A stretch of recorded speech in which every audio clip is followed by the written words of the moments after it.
بسم الله الرحمن الرحيم الحمد لله رب العالمين وأفضل الصلاة وأتم التسليم على سيدنا محمد وعلى آله وصحبه أجمعين والتابعين بهم بإحسان إلى يوم الدين وعنا معهم وبجاههم آمين. Salam alaikum wa rahmatullahi wa barakatuhu. En compagnie du messager d'Allah sallallahu alayhi wa sallam. Aujourd'hui, on est avec un compagnon parmi les grands compagnons du messager d'Allah sallallahu alayhi wa sallam. C'est qui ce compagnon? Les musulmans reconnaissent son statut élevé. Il était le cousin du messager d'Allah sallallahu alayhi wa sallam. Il a grandi dans la maison du messager d'Allah sallallahu alayhi wa sallam.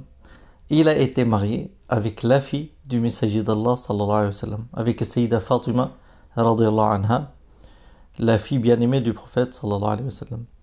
Il était l'un des 10 que le prophète sallallahu alayhi wa sallam a promis le paradis, al-ashara al-mubashiruna bil-jannah. Le messager d'Allah sallallahu alayhi wa sallam l'a rapproché de lui et il était l'un des compagnons les plus aimés du prophète sallallahu alayhi wa sallam. On est avec le 4e calife bien guidé et il est surnommé Abu al-Hassan. Bien sûr, vous avez raison, c'est notre maître Sayyiduna Ali ibn Abi Talib radiyallahu anhu wa karramallahu wajha, qui jouissait d'un statut particulier auprès du prophète sallallahu alayhi wa sallam et d'une position privilégiée auprès du messager d'Allah sallallahu alayhi wa sallam. Et ce fut Sayyidina Ali radiyallahu anhu qui se mit dans le lit de Sayyidina Muhammad sallallahu alayhi wa sallam quand Sayyidina Muhammad a quitté la Mecque pour aller à Médine, l'Hijra. On raconte aussi que lorsque le messager d'Allah sallallahu alayhi wa sallam a fait le pacte de fraternité al-ukhuwa entre le muhajiroun et l'Ansar, il a choisi parmi les compagnons, il a désigné Sayyidina Ali comme son frère radiyallahu anhu wa karramallahu wajha, qu'Allah honore son visage. D'après Sayyiduna Sahel ibn Sa'ad, il relate que le messager d'Allah sallallahu alayhi wa sallam a dit, et c'était pendant la bataille de Khaybar. Le prophète sallallahu alayhi wa sallam nous dit, demain, je donnerai l'étendard à un homme qui aime Allah et son messager et qui est aimé par Allah et par son messager sallallahu alayhi wa sallam et à qui Allah donnera la victoire. Tous les sahaba, quand ils ont entendu cela, ils ont discuté toute la nuit et ils se demandaient qui recevrait l'étendard. Qui est cet homme qui va être honoré par cette bonne nouvelle du prophète sallallahu alayhi wa sallam, qui aime Allah et qui aime son prophète, et Allah et son prophète l'aiment. On espère, Inch'Allah, on fait des doigts, qu'Allah subhanahu wa ta'ala fait qu'on soit parmi ces gens-là. Yuhibbuhum wa yuhibbuna.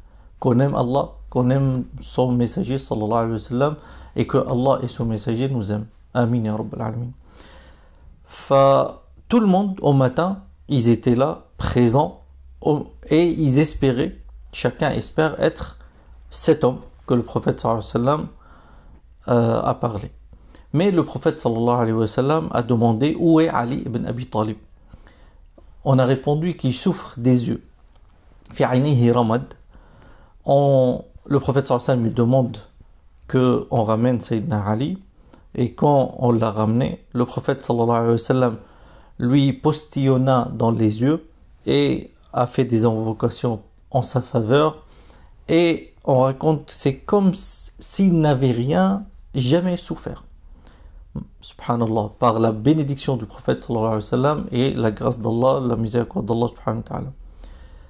Et le prophète sallallahu alayhi wa sallam lui donna alors l'étendard et il lui dit, avance sereinement jusqu'à arriver à leur champ de bataille, puis appelle-les à l'islam et informe-les des devoirs qu'ils auront vis-à-vis d'Allah en embrassant l'islam.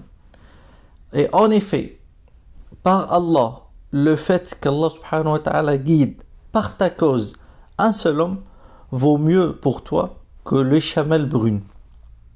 Ici, le prophète sallallahu alayhi wa sallam, le messager d'Allah sallallahu alayhi wa sallam, lui montre le mérite et la valeur du fait d'appeler Allah subhanahu wa ta'ala, da'wa ila Allah, en lui expliquant que si un homme emprunte le droit chemin grâce à une personne qui l'a appelé à l'islam, alors cela représente pour celle-ci un bien plus grand que si elle gagnait les biens les plus précieux de ce bas monde.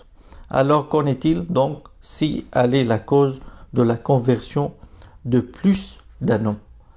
اللهم اجعلنا هداة مهديين غير ضالين ولا مضلين يا رب العالمين. جعلنا مفاتيح للخير مغاليق للشر وأجر الخير على أيدينا.